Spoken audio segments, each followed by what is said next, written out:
Merci d'être là. Donc, merci aux organisateurs, dont fait partie Nathalie, ici présente, voilà, qui m'ont invité à venir ici.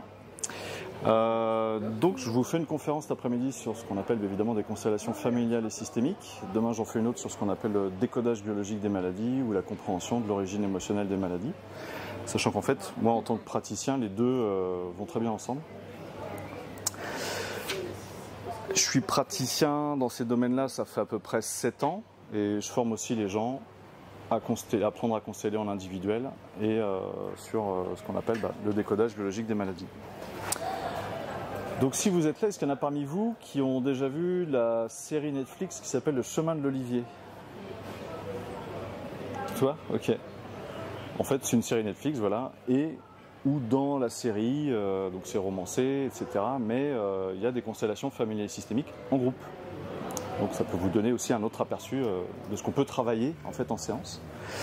Là, je vais vous faire une conférence en fait sur pas mal d'exemples que j'ai eus, et c'est aussi de comprendre comment ça peut fonctionner, mais sur quoi on va agir sur la personne ou sur un groupe de personnes.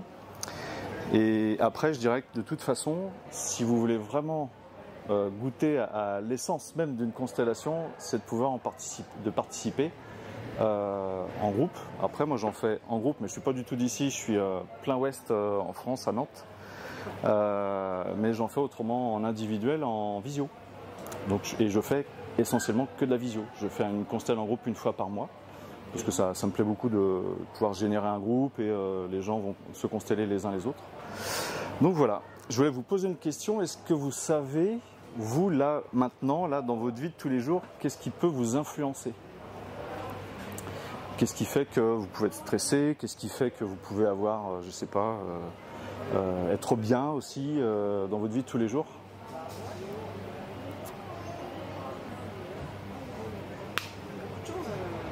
Beaucoup de choses. Ah bah, on va se tutoyer, vas-y, dis-moi. Mais la manière dont on vit les choses, en fait. La manière dont on vit les choses. Ouais. Donc je dirais ça va être de ta sensibilité. Ok, je vais le noter là.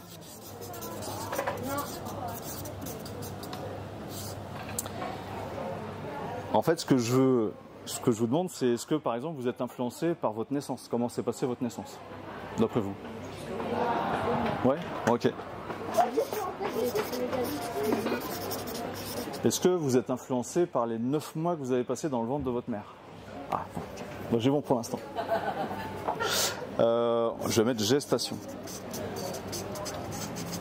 Est-ce que vous êtes influencé d'une manière générale par ce que vous avez vécu pendant l'enfance?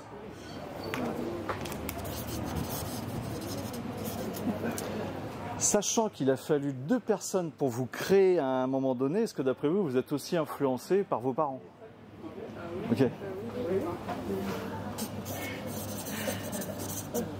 Est-ce que ça se peut que vous soyez influencé par la façon dont vos parents, je dirais, ont vécu leur rapport sexuel pour vous créer? Ok. Eh ben, on va mettre le moment clé. Oui, bien sûr, si on n'a pas été désiré comme ça, bien sûr, ça peut. Ouais. Si on n'a pas été désiré, après, il y a des termes qu'on va employer. Ça peut être le projet-sens, c'est-à-dire est-ce que les parents avaient un projet pour l'enfant ou pas? Est-ce que d'après vous, vous pouvez être aussi influencé par un stress que vous avez vécu il y a un mois, par exemple? Certaines personnes, ça va être un licenciement, ça peut être un décès dans la famille, la perte du chien. Est-ce que d'après vous, ça peut vous influencer? Ok. Donc je vais mettre un événement. Voilà. Est-ce que d'après vous, vous êtes aussi influencé par vos ancêtres? Ah. Je vais avoir 20 sur 20 à ma conférence. C'est cool ça. S'il y en a qui sont mariés en couple, est-ce que d'après vous, vous êtes aussi influencé par votre conjoint? Ah bon? Est-ce que vous êtes influencé par vos enfants, si vous en avez? Oui.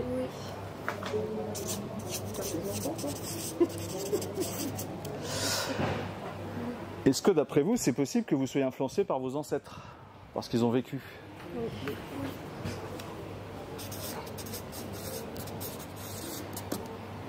Et si on est d'accord avec ça, Il y a, je dirais que là on relève de la philosophie ou de la religion. Est-ce que si on considère qu'on a eu plusieurs vies, est-ce que vous pouvez être influencé? Bon, d'accord.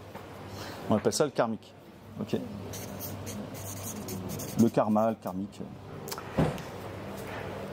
Et on pourrait en citer encore d'autres, parce que je vous dirais qu'il y a aussi le lieu où vous habitez. Il y a toute votre famille, ça va être vos frangins, vos frangines, les cousins, les cousines, des collègues, le patron, vous voyez.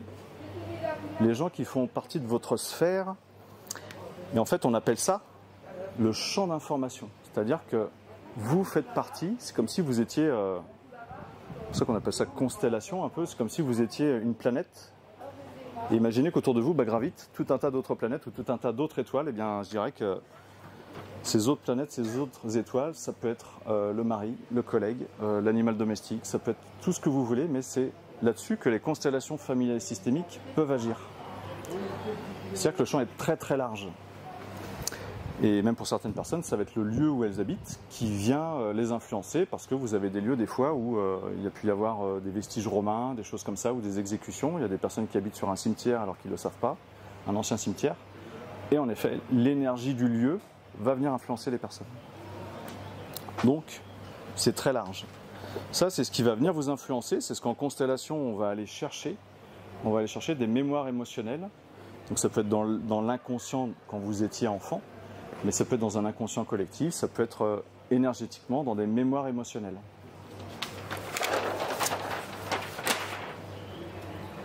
Et donc on va commencer pour cette conférence, eh bien, l'histoire émotionnelle, les ancêtres. On va parler de loyauté envers les ancêtres. Un jour, j'ai un monsieur qui vient me consulter et il me dit, il a une 60aine d'années, il est en retraite, il me dit, j'ai une énorme balafre ici sur la poitrine, là, sur le thorax. Et en fait, il me dit, un jour, il bricolait, il avait un pistolet à faire des joints, il s'est enfoncé son pistolet à un endroit, ça l'a écorché, et ça lui a fait une énorme balafre. Sauf que la balafre, en fait, elle dépasse de 5 mm, ça fait une boursouflure au niveau de la peau. Alors je lui dis, ok, ben, on va aller voir. Donc là, c'était en individuel, je lui dis, moi je vais me connecter quelque part, c'est comme s'il y avait une connexion que tout le monde peut faire, puisque ça vient faire appel à l'intuition. Ça vient faire appel en fait au sixième sens qu'on n'utilise pas forcément volontairement, sauf qu'en constellation, on l'utilise volontairement. Et je lui dis, bah, en fait, ça vient chercher l'histoire d'un ancêtre qui certainement s'est pris une poutre sur la poitrine, qui certainement est décédé à cause de ça. Et quelque part, s'il avait eu une carapace, s'il avait une protection, la poutre ne l'aurait pas écrasé et il ne serait pas décédé. Et ce qu'il me dit le monsieur, bah, c'est qu'en fait moi j'ai cette cicatrice, mais mon frère aussi. Mais cette cicatrice, ils l'ont eu depuis 5 ou 10 ans, ils ne sont pas nés avec. Elle est apparue du jour au lendemain, quasiment après qu'ils se soient chacun abîmés au niveau du thorax.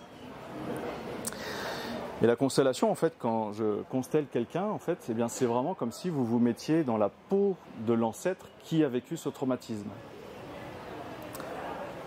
Et là, on va chercher les non-dits, on va chercher la tristesse, on va chercher la désolation, on va chercher des sentiments que l'ancêtre a vécu et quelque part, il est décédé, mais personne n'a pu écouter à un instant T ce qu'il ressentait à ce moment-là.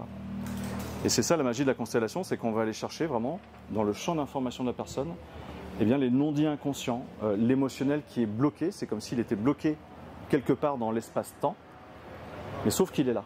Et c'est ça qui venait influencer la personne qui est venue me consulter. On a fait une séance. Et quelques temps plus tard, donc ça a pris quelques semaines, mais sa cicatrice, elle a énormément dégonflé. Elle est toujours là apparente, mais elle s'est énormément diminuée. Elle a énormément diminué. Et parce qu'on a rétabli de la paix chez l'ancêtre. C'est-à-dire qu'il est décédé il y a peut-être 100 ans, 200 ans, peu importe en fait à quel moment il est décédé, mais c'est sûr qu'il n'est pas parti en paix et il est parti certainement avec de grandes souffrances. Et bien c'est ça qu'on met en lumière lors d'une constellation. Et là en fait la personne, elle était en loyauté avec cet ancêtre. Alors peut-être vous allez me dire, bah oui mais moi j'ai pas demandé à souffrir à la place de l'ancêtre et à me faire une grosse cicatrice. Bah, je dirais évidemment, consciemment, non, on n'a pas envie de se prendre tous les déboires de nos ancêtres. Mais étant donné que sans vos ancêtres vous ne seriez pas là, eh bien inconsciemment, c'est comme si vous aviez un fil qui vous rattachait à vos ancêtres et qui fait que, eh bien, quelque part, vous pouvez avoir des loyautés. Et ce qu'il faut se dire, c'est que dans ces loyautés, en fait, Évidemment, là, je dirais que c'est quelque chose qui est un peu... de toute façon, je vais vous parler que de choses, non pas de choses forcément joyeuses, mais de choses qui viennent vraiment impacter les gens. Dans le sens où, si vous êtes en bonne santé ou relative bonne santé, si vous avez 2 yeux qui voient bien, si vous arrivez à vous tenir debout, si vous avez accédé à tel âge, c'est grâce à vos ancêtres aussi. C'est-à-dire qu'on pourrait se dire, bah oui, mais j'ai récupéré que les cochonneries des ancêtres. Non. C'est 99% de ce qui fait que vous êtes là, c'est du positif. Et malheureusement, ils traînent du 1% et qui peut vraiment vous prendre avoir beaucoup d'importance dans votre vie, quoi. Un monsieur qui vient me consulter parce qu'il a problème d'hyper et d'hypothyroïdie. Donc la même chose, on va chercher cette mémoire-là, donc ça venait pas de son enfance, même chose, ça venait d'un ancêtre qui devait être sur un front de guerre. Et en fait, on lui avait confié une mission à cet ancêtre, c'est il faut aller prévenir les autres. Et tous les problèmes de thyroïdie, c'est des problèmes relatifs au temps, à la perception du temps. Vous avez les gens qui ont de l'hypothyroïdie, c'est-à-dire qu'ils voudraient que le temps ralentisse pour avoir plus de temps pour faire ce qu'ils ont à faire. Donc souvent, c'est des gens qui sont très speed, qui ont trop de choses à faire dans la journée. Et l'hyperthyroïdie, c'est je veux aller de plus en plus vite, je veux pouvoir faire en sorte que dans l'espace-temps qui m'est imposé ou que j'ai devant moi, je puisse faire le maximum de choses. C'est vraiment 2 ressentis complètement différents. Et bien cet ancêtre avait les 2 choses. C'est-à-dire que d'un côté, il devait aller prévenir les autres que le danger arrivait, donc il devait aller le plus vite possible. Et son autre conflit, c'est je veux que le temps ralentisse parce que je veux avoir suffisamment de temps pour me rendre prévenir les autres. Et consciemment, on ne choisit pas d'être en loyauté avec un ancêtre. Par contre, après cette conférence, peut-être que ça va éveiller votre conscience et de vous dire « Ah, peut-être que du coup, maintenant que je sais, peut-être que ce qui m'arrive, c'est pas dépendant de mon enfance, c'est pas dépendant du hasard. Non, non, c'est peut-être que j'ai des ancêtres qui ont vécu ci ou ça, et en fait, je suis en loyauté avec eux. » Ouais, alors juste, ouais. Juste à la fin les questions, s'il vous plaît. Ouais, je fais mon déroulé et après les questions. Ouais, merci. La faillite, quelqu'un qui me consulte, et il me dit, depuis 1729, on vit dans la même ferme, moi, mes parents, mes ancêtres. Ça fait 11 générations. Et il me dit, mon cousin, alors il a fait l'arbre généalogique, parce que lui, là, j'avais pas besoin de l'arbre généalogique, en fait, quelque part, j'en ai jamais besoin, mais quand il y a l'arbre généalogique, ça peut simplifier les choses. Et il me dit, c'est Charlotte, 1729, elle devait être bourgeoise ou aristocrate, et en fait, elle s'est mariée avec un roturier, un agriculteur, un paysan, et pour sa famille, ça a été le drame total. Parce que pour eux, c'était inadmissible, en fait, que leur fille, qui était de la bourgeoisie, qui était une personne qui aurait dû se marier avec des gens qui avaient de l'argent, en fait, se marie avec un paysan là, qui n'allait pas du tout. Et en fait, il s'appelle Frédéric, celui qui est venu consulter, il me dit, au niveau de nos dates de naissance, mon cousin et moi, on a 1 jour d'écart, mais ça correspond avec la date de décès de Charlotte. Donc en fait, là, même dans l'arbre généalogique, on voit que c'est pas une correspondance des prénoms, parce que là, c'est 2 garçons, il n'y en a aucun qui s'appelle Charlot, par exemple, mais ça aurait pu se faire. Mais c'est les dates de naissance. Et ça, c'est super intéressant parce que vous pouvez être sûr que si vous portez le même prénom qu'une personne de votre famille, une grande-tante, ou si vous avez des concordances dans les dates de naissance, ça augmente la possibilité que vous soyez en loyauté avec la personne. Alors, je ne dis pas à chaque fois, mais ça augmente la possibilité. De même que vous avez des personnes, un couple qui va avoir un enfant, ils vont l'appeler par exemple, je ne sais pas, Ludovic, l'enfant vient à décéder, ils ont un 2e garçon plusieurs années plus tard, ils vont aussi l'appeler Ludovic.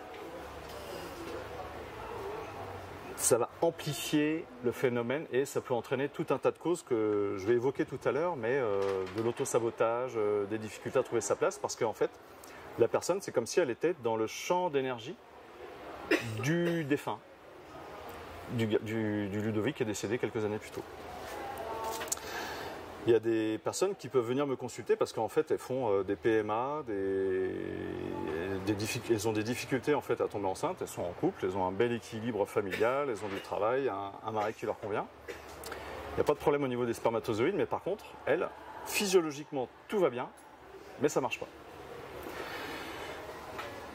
Il y a de fortes probabilités pour que dans la généalogie, chez les aïeux, en fait, on peut trouver des femmes qui soient décédées en couche. Il y a certainement eu des drames dans la lignée féminine où, quelque part, avoir un enfant, ça peut apporter le malheur. Et en fait, sa loyauté de ces femmes qui viennent me consulter, souvent, c'est si jamais, en effet, moi, je tombe enceinte, je risque de mourir. Donc, je ne tomberai pas enceinte. Alors qu'elle a un corps, un physique, une morphologie qui correspondent à la perfection. Il n'y a pas de souci. Mais cette loyauté va faire en sorte que c'est impossible qu'elle tombe enceinte. Ça peut aller jusque-là.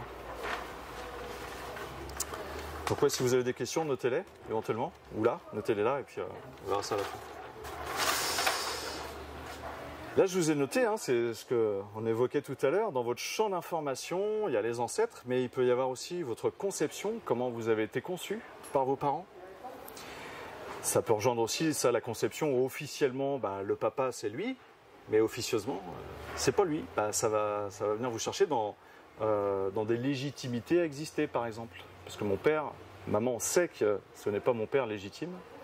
Ça, c'est le non-dit qui peut ressortir en constellation. Donc, la personne peut se sentir pas trop légitime. Et évidemment, la naissance, les 9 mois. Et par rapport aux parents, en fait, eh bien souvent, on va trouver des loyautés. Mais si vous voulez, l'enfant, inconsciemment, est là pour se sacrifier pour le parent. Inconsciemment, c'est pas qu'il va vouloir, c'est que c'est plus fort que lui. L'enfant va prendre le stress, soit de la maman, soit du papa. Et après, quand il va avancer en âge, évidemment, ça peut être le stress d'une nourrice, ça peut être le stress d'un grand frère, d'une grande sœur. C'est-à-dire qu'il peut très bien être en sacrifice pour une personne qui va prendre soin de lui ou envers la personne envers laquelle il va avoir surtout de l'affection.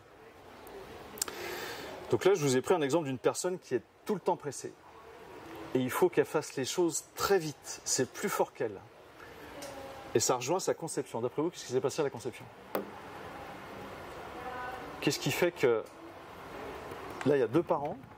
Et le résultat, c'est que la personne, elle est tout le temps pressée. C'est un bébé fait trop vite.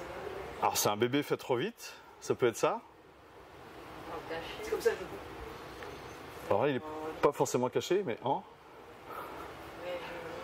sais pas, peut-être qu'ils n'osaient pas à ce moment-là. ils ont osé, mais en fait, là, on va trouver 2 parents, si vous voulez, ils sont là, ils étaient là avec le chronomètre. Bon, écoute, on doit partir à telle heure, on va pas perdre de temps, et on y va.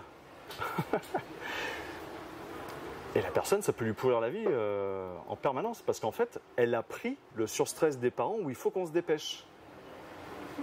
Alors qu'elle n'était pas née, elle était à peine conçue, mais à sa conception, elle a pris le surstress des parents. Tout comme une personne un bébé, un enfant va pouvoir prendre le stress des parents, mais qui va dater de plusieurs mois en amont. Si la personne a vécu un gros choc émotionnel.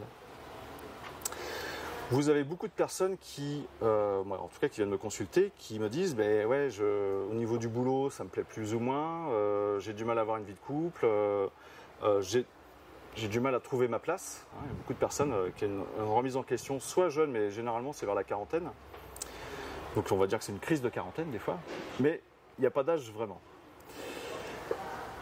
Eh bien, des fois je trouve des exemples de personnes qui ont du mal à trouver leur place, c'est par rapport à leur naissance.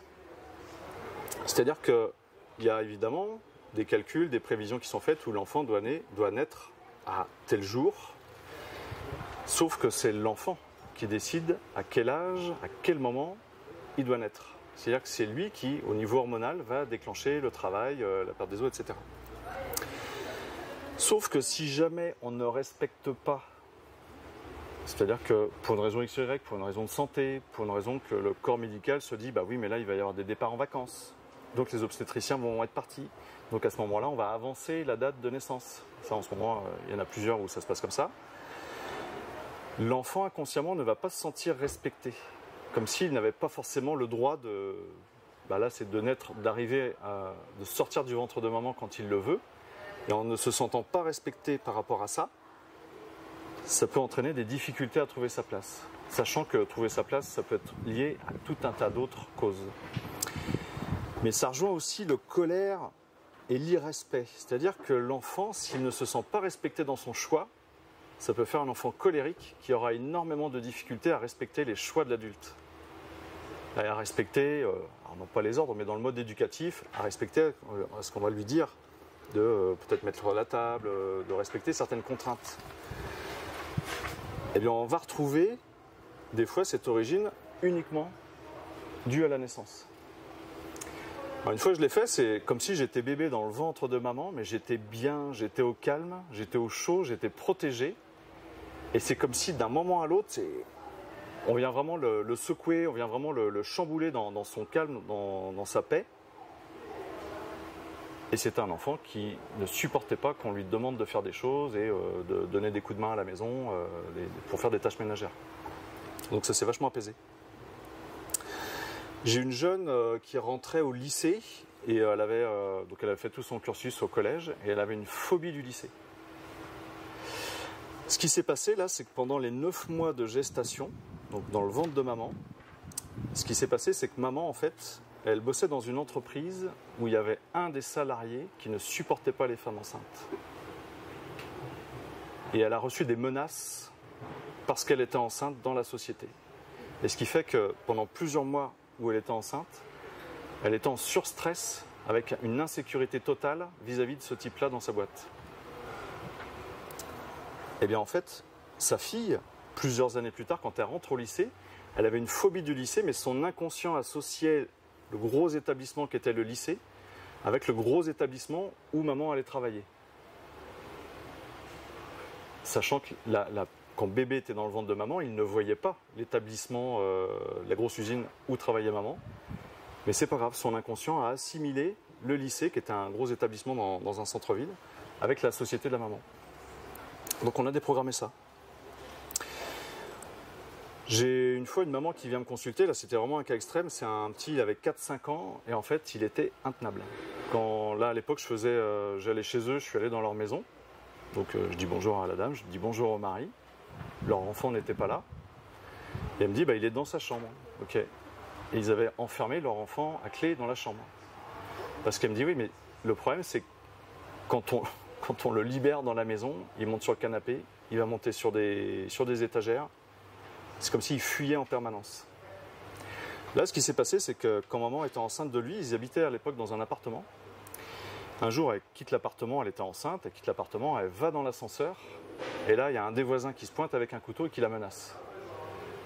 Et en fait, elle s'est sentie dans l'impossibilité de fuir, parce qu'elle était bloquée au fond de l'ascenseur.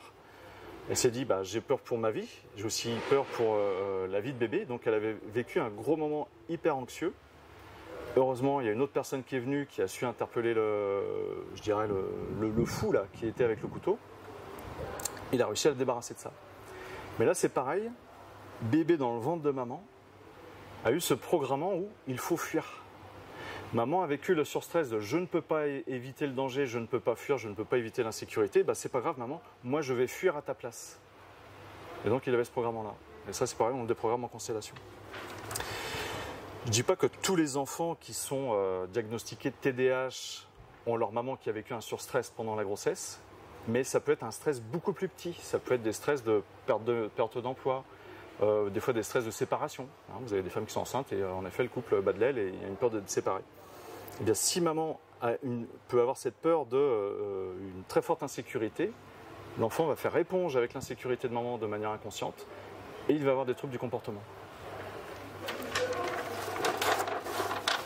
Alors après, TDA, TDAH, là je ne développe pas le sujet parce que ce n'est pas le sujet du jour, mais c'est évident que des enfants qui mangent trop de sucre, une notion d'hygiène alimentaire qui viennent vraiment aussi exciter et faire en sorte que l'enfant a des troubles de l'attention, etc. Dans votre champ d'information, il y a votre enfance, et quand vous étiez adulte, et là moi je vais parler de deuil non fait. C'est-à-dire que... Ouais, allez-y, installez-vous. En fait, c'est-à-dire que qu'on vive des séparations, qu'on vive des situations difficiles à l'âge quand on est enfant, quand on est adulte, eh bien c'est comme si en fait on gardait une mémoire inconsciente de stress, mais qu'on n'avait toujours pas tourné la page. Dans le sens où, si je prends mes exemples, on va avoir des personnes qui vont être dans de l'auto-sabotage. Ça, c'est leur fonctionnement. Mais ça ne leur appartient pas en tant qu'adulte, puisque certainement, c'est l'enfant qui a vécu un surstress qui l'oblige inconsciemment à s'auto-saboter. Dans les autosabotages, eh bien, ça va être des gens qui, le jour de passer un examen, ils ont un très beau cursus scolaire, et la veille de passer l'examen, ils vont se péter un os. Appendicite. Voilà, mais appendicite, voilà, ils vont se déclencher, ouais. Ils vont se déclencher une pathologie pour ne pas passer l'examen. Ça, c'est l'autosabotage. Donc là, j'avais un enfant enfin un jeune, il allait passer son bac et sa mère me dit, il a toujours eu des bons résultats, il a toujours bien bossé toute l'année, mais là, à la veille, les semaines avant de passer le bac, elle me dit, il n'y arrive plus. Et je lui dis, oui, c'est comme s'il avait son cerveau qui était complètement saturé, il n'y a plus rien qui rentre, il n'y a plus rien qui sort. Et elle me dit, son père a beau essayer de lui faire réviser les maths, là, il pédale dans la semoule. Donc en fait, on est allé chercher, mais là, c'est un autosabotage qui était généré par une loyauté vis-à-vis de son père. Et cet autosabotage, c'était quoi? C'est-à-dire que vous pouvez avoir ça arrive malheureusement, des mamans qui vont faire soit une fausse couche, soit une IVG avant qu'il y ait un enfant qui naisse. Mais généralement, l'enfant qui va naître et qui sera vivant, inconsciemment saura qu'avant lui, il y a un enfant qui n'existe pas, qui a disparu ou qui est décédé. Et là, ça entraîne des culpabilités d'exister. Ça, c'est hyper puissant. Quelqu'un qui inconsciemment a une culpabilité d'exister va générer de l'autosabotage, mais vie professionnelle, vie personnelle, vie sentimentale, c'est sur tous les domaines de sa vie, c'est je n'ai pas le droit d'exister, j'ai pas le droit de vivre. Et ce que je dis aux gens, oui, c'est comme si tu étais en train de te flageller, en train de t'automutiler, c'est pas bien ce que je fais, avec une culpabilité d'exister, par exemple. Et on a libéré ça, et elle était super contente, on m'a envoyé un SMS dans la semaine qui a suivi, elle me dit, c'est bon, il est dans sa chambre, devant son bureau, et là il bosse. Donc j'attends des nouvelles de savoir s'il va avoir son bac, mais je pense que oui. Vous avez des personnes qui dans leur fonctionnement, aujourd'hui à l'âge adulte, lorsqu'elles sont en stress, ne peuvent pas s'empêcher de mentir. C'est-à-dire que dès qu'elles vivent une contrariété vis-à-vis de quelqu'un, ça va être comme une sorte de mode de défense. Et bien ça, alors déjà d'une, c'est un peu pénible pour les personnes qui vivent avec, parce qu'il y a un moment ou un autre, on s'en rend compte. Mais c'est surtout qu'elle, la personne, elle le vit, les stress, elle les vit très mal, et en fait, elle n'arrive absolument pas du tout à les gérer, puisqu'elle a un mécanisme d'autodéfense, je préfère mentir. Ça, c'est des personnes qui, par exemple, dans leur enfance, si elles ont eu des parents qui étaient plus anxiogènes, avec une famille qui était plus pathologique qu'autre chose, eh bien en fait, enfant, peut-être cette personne, elle sortait, peut-être elle faisait des bêtises quand elle était enfant, peut-être qu'elle faisait des choses que les parents n'auraient jamais tolérées. Et donc, dès l'enfance, elle s'est dit, oui, mais plutôt que de me prendre une rousse, une claque, une fessée, quand je vais rentrer à la maison, je vais mentir. Et donc, en fait, consciemment, l'enfant va le faire, mais ça va, pour l'enfant, c'est comme si ça allait lui programmer un mécanisme normal de fonctionnement, mais que la personne va garder jusqu'à l'âge adulte. Et ça, c'est pareil, on va aller chercher en constellation, parce que du coup, je vais incarner la personne quand elle était enfant et qu'elle avait peur de ses parents, de manière à remettre dans la paix dans l'émotionnel de l'enfant de l'époque, et forcément ça déprogramme directement son inconscient au niveau du cerveau mais aussi au niveau du corps, et la personne ainsi va pouvoir changer son mode de fonctionnement. Ça va être une première étape, d'agir sur l'inconscient de la personne et de l'enfant, mais la deuxième étape, c'est qu'elle en prenne conscience et qu'elle apprenne aussi à gérer son émotionnel, c'est-à-dire que si elle est stressée, si elle est en colère, si elle est contrariée, si elle a des peurs vis-à-vis de quelqu'un, de choses qu'elle a faites ou pas faites, eh bien ça va être à elle aussi de se dire, ok, là maintenant, comment je peux réagir face à ça. Donc il y a un autre travail à faire aussi par-dessus. Vous avez des personnes qui ont des phobies, eh bien en constellation, c'est pareil, on va pouvoir agir directement sur l'origine émotionnelle de la phobie. Qu'est-ce qui peut entraîner une phobie chez la personne? J'ai une personne qui vient me consulter, elle me dit, alors je vous parle de cas extrêmes, c'est pas ce qu'il y a de plus joyeux, mais c'est pour vous dire jusqu'où on peut aller en constellation. Elle me dit, j'ai la phobie de l'eau. Je lui dis d'accord, elle est prof de pilates, phobie de l'eau, donc à la limite elle n'a pas trop de rapport avec l'eau, mais elle me dit, oui, mais moi j'aimerais bien aller nager, j'aimerais bien habiter au bord de mer et pouvoir profiter de l'eau, de la piscine, etc. Je lui dis, ok, est-ce que tu n'as pas un événement dans ta vie qui aurait pu être traumatisant en rapport avec l'eau? Elle me dit, si, en fait... À une époque, j'étais avec mon mari, on avait notre petit garçon, on était ensemble, il avait un an, à peine un an, oui, il n'avait pas un an parce qu'il ne marchait pas. Et elle me dit, je lui donne son bain et ça sonne à la porte. Elle me dit, je l'ai laissé peut-être 1-2 minutes dans son bain, elle va ouvrir la personne à la porte, c'était son mari, le temps qu'elle revienne, le bébé s'était noyé. Et donc du coup, c'était un traumatisme pour la maman qu'elle est, etc. On l'a libérée de sa phobie de l'eau, mais on l'a libérée aussi de toutes les culpabilités qu'elle pouvait avoir en tant que maman. Et ce qu'il y a de magique dans les constellations familiales, c'est que, au-delà de prendre l'émotionnel de la personne, j'ai incarné le bébé qui était décédé lors de son bain. Et si vous voulez, on va dire évidemment, nous, c'est un accident.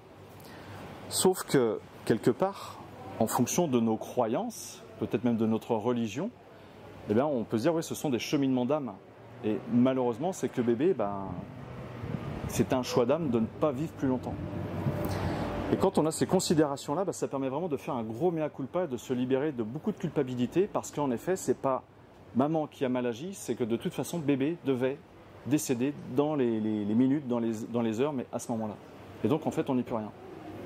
Et ça, je dis souvent à des mamans qui vont faire une fausse couche ou une IVG, parce que je leur dis, c'est pas de ta faute. Si bébé est parti, c'est pas toi, c'est pas papa, c'est un cheminement d'âme.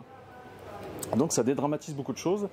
Et avec ces considérations-là, si vous voulez, les poids émotionnels que porte la personne, ça lui permet vraiment de les rendre, on va dire, à l'âme, à l'être qui est parti.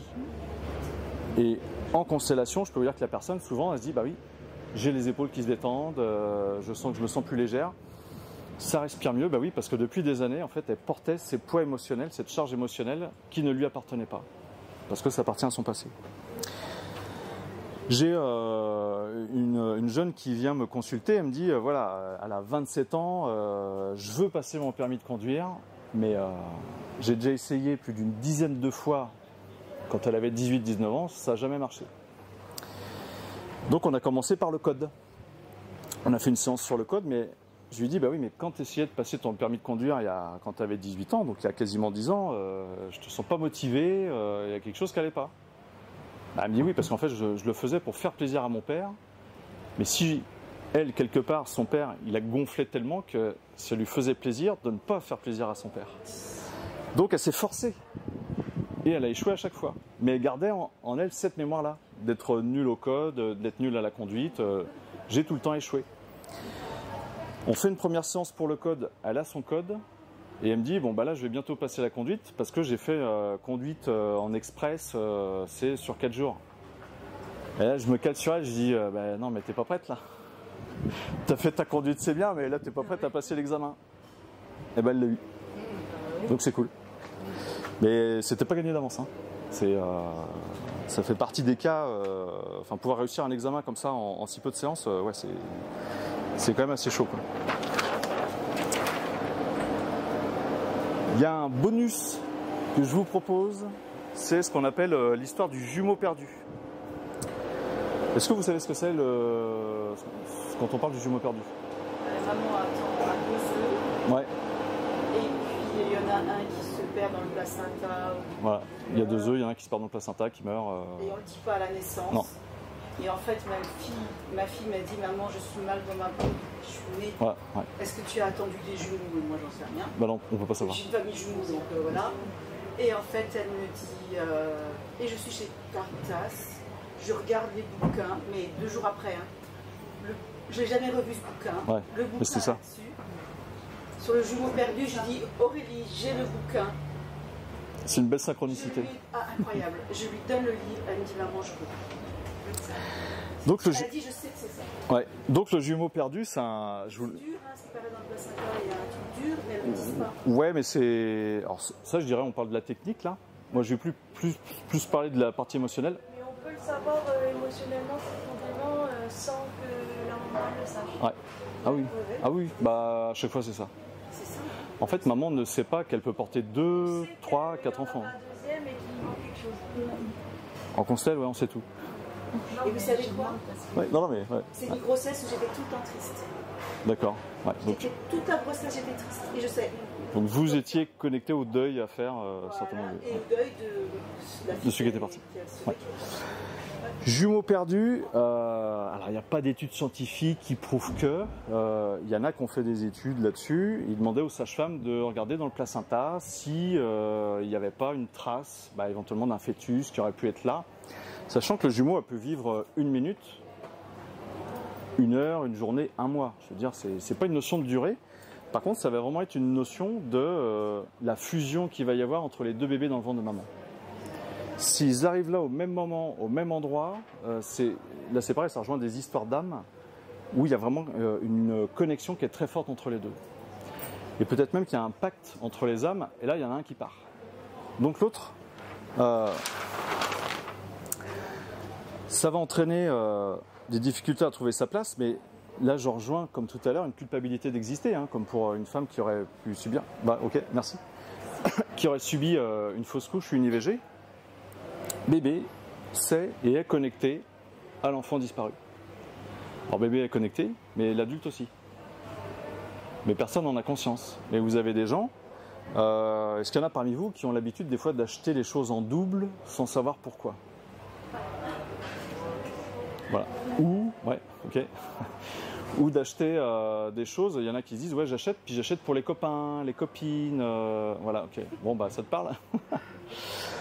Tu viendras me voir à la fin de la... Ok.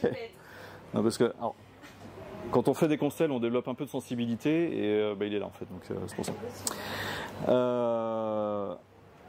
Donc ça vient chercher la personne dans son identité, parce que vous avez des personnes qui ont une identité entre guillemets double, elles vont en faire pour 2. Des gens qui vont en faire de trop. Alors, c'est pas tout le monde, hein, mais comme les gens qui achètent en double, c'est pareil. Tous les gens qui ont eu un jumeau perdu n'achètent pas forcément en double, mais des fois ça parle bien. Mais donc la culpabilité d'exister, difficulté à trouver sa place, et c'est, bah oui mais moi je suis vivant, l'autre n'est pas vivant, bah je ne mérite pas ceci, je ne mérite pas cela, et donc c'est des gens qui peuvent se fermer à de la réussite professionnelle, de la réussite personnelle, parce que inconsciemment c'est je ne mérite pas de vivre, parce que l'autre est parti, et à la limite, moi je suis vivant à sa place. Ça vient chercher l'affirmation de soi qui est vraiment aura des pâquerettes, parce que c'est des gens qui, c'est la conséquence, hein, mais tout est lié, vont avoir des difficultés à s'affirmer, à dire non, à poser le cadre. Mais là du coup ça vient chercher la notion de territoire. Donc vous pouvez avoir des personnes, donc ça c'est la conférence de demain sur l'origine émotionnelle des maladies, mais vous avez des personnes qui ont des difficultés au niveau de leur territoire, donc qui peuvent faire des cystites, des bronchites, des dépressions, assez facilement, parce qu'elles ont du mal à poser le cadre, à poser leur territoire, elles ont comme une faille, une fragilité dans leur territoire. Et ça peut rejoindre le jumeau perdu. Faire pour 2, hein. J'ai un monsieur qui vient me voir une fois, il me dit je suis rendu à mon 3e ou 4e burn-out professionnel, j'en peux plus. Je lui dis oui mais toi tu as un jumeau perdu là, ça te pousse à bosser, à faire des heures sup, mais tu bosses pour 2. Et il y en a qui ont 2 métiers. Il y en a qui ont 2 fois le même diplôme, par exemple. Il y en a qui vont avoir 2 voitures. Il y en a qui, vous voyez, c'est acheter les choses en double, mais même avoir les choses en double. Il y en a peut-être même qui ont 2 femmes ou 2 maris, peut-être que c'est ça. Vous voyez. Là, je rigole, hein, mais qu'à moitié. C'est je dois vivre une vie double, mais pour moi et pour mon jumeau. Ça va super loin. Vous pouvez avoir des personnes qui, dans le couple, vont chercher la fusion amoureuse avec l'autre, et vont dire je ne trouve jamais le bon ou la bonne partenaire parce que c'est pas fusionnel. Je rigole avec la personne qui est au fond parce que bon ça va, vous êtes... ça va, rapproche-toi un peu de lui parce que voilà, merci. Pas assez chaud. Ouais. Mais c'est dramatique parce que la personne elle est triste dans ses histoires amoureuses, dans ses histoires de couple, alors que c'est juste que inconsciemment elle cherche son jumeau qu'elle ne trouvera jamais. C'est pas possible. La fusion d'amour qu'elle vivait avec son jumeau, elle ne pourra pas le retrouver de son vivant avec un autre adulte. C'est pas possible. Voilà, un adulte, ouais. Donc ça vient chercher l'identité de la personne. J'ai une personne qui vient me consulter une fois parce qu'elle est prof de sport. Elle est mariée, 2 enfants, un mari. Mais elle me dit, j'ai un côté masculin qui est trop prononcé. Et j'en ai marre de ça parce que je ne me sens pas suffisamment femme, enfin je ne suis pas heureuse dans ma vie et elle se sent bloquée. Et en fait ce qu'on a libéré c'est un jumeau qui était un garçon. Et je lui dis bah oui mais quelque part tu avais le masculin qui s'exprimait en toi. Et la deuxième fois quand on a fait une autre séance, alors, en fait la première fois c'était en présentiel, elle avait les cheveux attachés, elle était un peu dans son énergie masculine. Et quand on a fait la deuxième séance, elle avait les cheveux détachés, beaucoup plus habillée en féminine, bah oui parce qu'en fait c'est comme si j'avais pris l'énergie masculine qui l'habitait parce qu'elle était en loyauté avec son jumeau et ben là, du coup, elle peut vivre sa féminité à 100%. Elle n'est plus obligée de vivre le masculin de son jumeau. Donc c'est assez plus. Toi, ça va, t'es assez. Et puis, je ne sais pas si vous connaissez Lise Bourbeau, qui a écrit des bouquins sur ce qu'on appelle les 5 blessures de l'âme. Eh bien, tout à l'heure, je vous parlais un peu de blessures, mais quelqu'un qui va perdre son jumeau perdu peut très bien ressentir une blessure d'abandon, et ça va se programmer là, à ce moment-là, dans la vie de la personne. Chaque bébé n'est pas encore né, que inconsciemment, il y a déjà la blessure d'abandon. Et vous pouvez être sûr que dans sa vie, cette personne vivra des séparations douloureuses, parce qu'elle doit, quelque part, c'est la vie qui lui met face à elle, eh bien, tu dois affronter la blessure d'abandon et va chercher pourquoi c'est conditionné à vivre ça. Et pourquoi ta blessure d'abandon, en fait, eh bien, ça vient autant te heurter parce que quelqu'un d'autre ne serait pas aussi sensible à ça. Mais voilà, je voulais vous proposer cette notion de jumeau perdu parce que c'est un sujet qui revient quand même assez souvent. Et je peux vous dire que ça regroupe tout un tas de mécanismes inconscients que les gens souhaitent se séparer. Et voilà. Et manger comme deux. Manger comme deux, ouais, tout à fait. Ouais. Mais c'est impressionnant. Ouais. Et vous pouvez aussi avoir des notions de loyauté par rapport à l'âge ou au mois. Imaginons que le jumeau perdu soit parti au bout d'un certain nombre de jours ou de semaines. Et bien dans la vie de la personne, on va retrouver ces chiffres-là qui se répètent, par exemple. Et bien tout ça, on va le déprogrammer en constellation familiale. Voilà. Est-ce que vous avez des questions ? Ok. Je ne connais pas la question d'avant. Ok, bah c'est pas grave.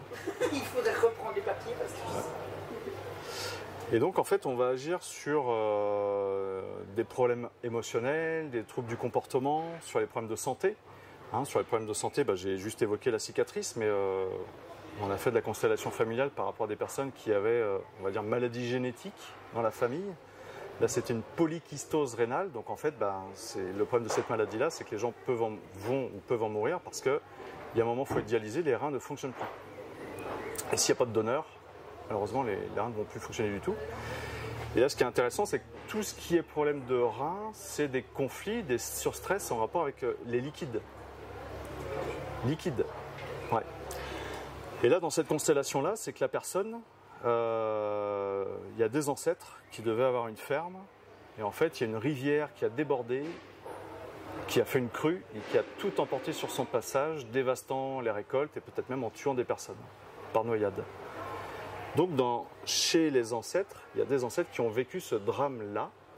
Et bien les descendants somatisaient quelque part, avaient la maladie en rapport avec ce drame, en rapport avec les liquides, avec l'eau. Donc on a déprogrammé ça, mais là du coup ça demande beaucoup plus de travail parce qu'il y a beaucoup plus de personnes.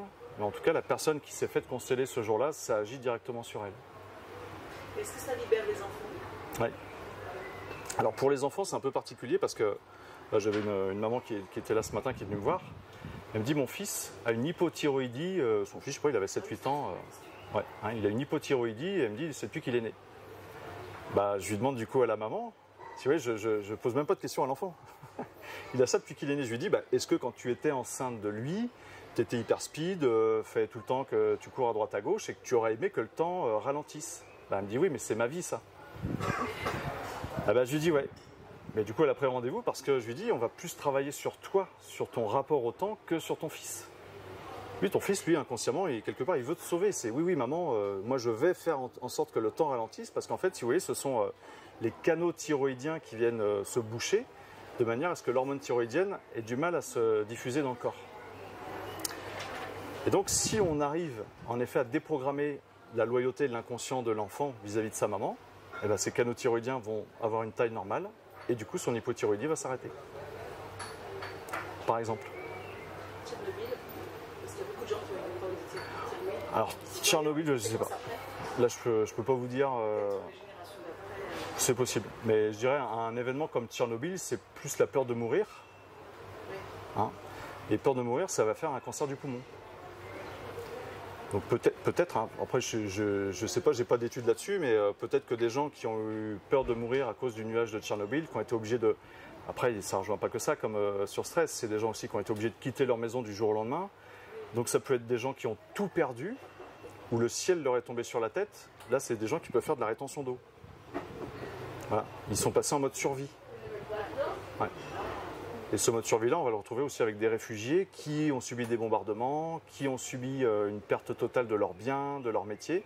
Des gens qui ont tout perdu. On va appeler ça le conflit du survivant, du réfugié, c'est-à-dire que c'est des gens, le ciel leur est tombé sur la tête, ils ont tout perdu et ils vont faire de la rétention d'eau sans le vouloir. Alors moi je suis alsacienne, il y a eu la guerre de 70, 14, 18, Ouais. 45, déportation, machin. Ouais. Ah, il y a des drames. Hein. Et alors Ouais. Ah bah alors je sais pas. Mais moi je vais pas vous trouver des problèmes là où il y en a pas. Hein. Si vous me dites moi tout va bien, oui, mais non mais je vais pas chercher un ancêtre qui est mort dans une tranchée. Hein. Non, mais Ça m'intéresse pas. Forcément, je veux dire forcément il reste quelque chose. Ouais, ouais, Forcément, ouais, c'est pas possible. ouais. Mais vous, c'est Moi, je sais pas. ça. Si vous dans votre vie, vous dites non, je suis équilibré. Très prudente. Quand je fais c'est quelque bien. chose, je pense que ça vient de ça. On va pas y toucher à ça. Entre être très prudente et être anxieuse, c'est pas pareil quoi. Non, je crois que je suis très prudente, Voilà. je regarde, là ça va pas, je vais pas là, je fais ça, machin. Ouais, c'est bien. Mais voilà. Continuez. C'est l'instinct de. Je pense que ça vient de ça. Non, parce que si je vous croise sur la route et que vous n'êtes pas assez prudente, je préfère que vous soyez trop prudente. Non, mais il faut dire, hein, on va tous des trucs comme ça. Hein. Ouais. Mais ouais, allez-y. Si vous parlez d'eau, de reins, Les os, les reins. Ouais, l'eau, les reins. si c'est des problèmes circulatoires, plutôt le sang. Ah, le sang, ça va être autre chose. Les varices, par exemple, le sang, c'est le clan, la famille. Tout ce qui est sang, en fait, les globules rouges, ce sont les seules cellules qui n'ont pas de noyau. Les varices, par exemple, ça va être un ancêtre, quelqu'un dans la famille, dans le clan, qui a été oublié. Et la symbolique des varices, c'est-à-dire qu'on essaie de le faire remonter au cœur du clan, parce qu'il a été oublié. Et j'ai une histoire comme ça, où c'est quelqu'un qui avait des varices, et je lui dis oui, certainement que lors d'un conflit, d'une guerre, il y avait une ferme, et à ce moment-là, toute la famille est partie de la ferme, parce qu'ils n'avaient pas le choix, hein, ils ont été obligés de partir pour éviter les combats, mais il y en a un qui est resté. Et celui-là, par contre, il a été oublié. Et donc, on va lui faire réintégrer le clan. J'ai une autre... Ouais, j'ai une petite question. Pardon ? Ouais. Je crois que j'ai 5 minutes encore. Ouais. Mais le sang, oui, ça va... Après, il faut voir quel est le problème de sang. Si c'est... tu penses à quelle maladie ? Thrombose.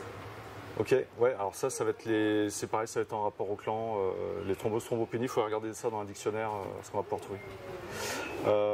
Une leucémie, Ça parle de... c'est génétique, c'est Ouais. de la famille, ça me gonfle. moi je vais pas tenir ce discours-là. Mais voilà, Je vais te dire une chose, ils ont raison, mais j'ai une variante. mais pas, oui. Voilà. Moi je vais avoir on va trouver une autre explication en constellation. Et sachant que si vous voulez, vous avez les dictionnaires qui vont parler en effet du décodage biologique des maladies. Hein. Mais en constellation, on va trouver d'autres choses. Il y a 80% de l'info va être dans les dictionnaires, mais vous avez 20%, ça n'a rien à voir. Une leucémie, ça va être un problème de reconnaissance dans le clan, par exemple. Quelqu'un qui aurait été dévalorisé dans le clan, manque de reconnaissance dans le clan. Ouais. Donc pareil, maladie de sang. Ouais. J'ai eu la chance de faire une constellation familiale qui m'a fait bien. Ouais. Mais j'ai aussi, il y en avait plusieurs, et j'ai aussi joué des rôles. Et j'ai été très très surprise de ce qui est sorti. On doit laisser tomber le mental, c'est quoi? C'est l'intuition comme vous avez dit avant? C'est que de l'intuition. L'intuition, Ouais. c'est fort. Hein. Ouais. J'étais très surprise de ce que j'ai vu. Mon corps a C'est ça. en fait. C'est bluffant. Ouais. C'est 100% intuition. Et après, en fonction de la force du mental de la personne, ça va être plus ou moins fluide. Mais par contre, ouais. Donc il me reste 5 minutes, donc c'est bon. Je suis dans les temps. Ouais, de rien. J'ai pas bien compris avec la rétention d'eau. Alors en fait, pourquoi ? Très bonne question. Pourquoi est-ce que la rétention d'eau, c'est le mode survie ? En fait, on part du principe que quand il y avait des poissons, qu'on n'était pas encore des humains sur Terre, tu vois, les poissons, ils pouvaient s'échouer sur la plage. Et donc, si le poisson reste là, il risque de mourir parce qu'il n'est plus dans l'eau. Donc lui, à ce moment-là, il retient son eau. Et donc, la théorie dit qu'on garderait ce programme biologique de survie de « j'ai tout perdu, le ciel me tombe sur la tête, je vais garder mon eau ». Ouais, donc C'est vraiment le mode survie, quoi. Un événement, Ça peut être une séparation. J'ai une personne qui... alors vous avez beaucoup de personnes qui vont, du jour au lendemain, vont prendre 5, 10, 15, 20 kilos alors qu'elles ne mangent pas plus. Rétention d'eau. Donc là, c'est au niveau des reins, ça verrouille. Okay, Mais quand on creuse un peu, j'ai une personne qui vient me consulter un jour pour une polyarthrite rhumatoïde. Elle me dit, j'avais mes douleurs au poignet, au genou, aux chevilles, mais j'avais une physionomie, je dirais, normale, une silhouette normale. Elle va voir son rhumatologue, donc elle ne savait pas encore le diagnostic, elle va voir son rhumatologue, il lui dit, Madame Machin, vous avez une polyarthrite rhumatoïde, okay, c'est une maladie incurable. Le mot incurable, dans sa tête, c'était pas possible. Elle était chef d'entreprise, elle voyait son avenir et tout. Si elle lui a verrouillé ses reins, elle est passée en rétention d'eau. Elle a pris 20 kilos. Donc c'est quand même qu'il y a c'est qu'il y a un événement qui nous donne c'est la peur de la mort en fait. Non. Peur de mourir, ça va être cancer du poumon. C'est quoi? Cancer du poumon, peur de mourir. Rétention d'eau, c'est si tu veux, ça peut être quelqu'un qui perd son métier, qui perd son job, qui est licencié. Pour lui, c'est le ciel qui lui tombe sur la tête parce qu'elle est prête à rembourser. J'ai mes enfants à nourrir, le papa il est handicapé ou je sais pas, il a pas de boulot.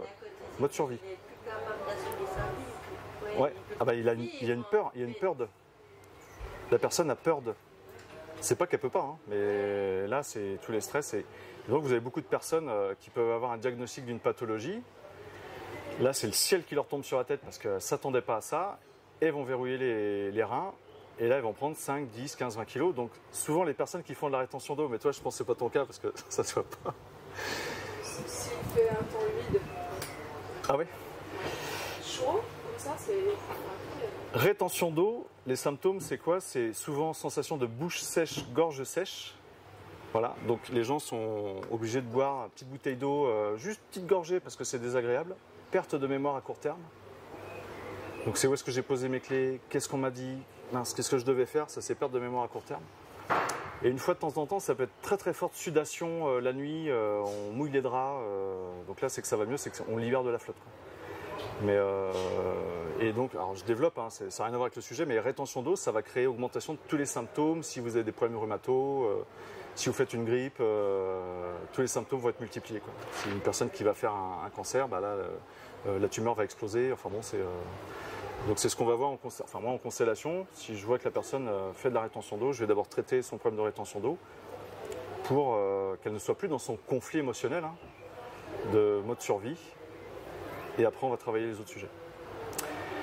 Eh bien, écoutez, merci à vous. J'espère que ça vous a intéressé. Donc, je suis au stand là-bas. J'ai écrit un bouquin si ça vous intéresse. Il a 5 francs suisses ou 5 euros. Puis si vous voulez me rejoindre après au stand, poser des questions, tout ça. Je suis de l'autre côté, je sais pas, tu vas me trouver. Hein.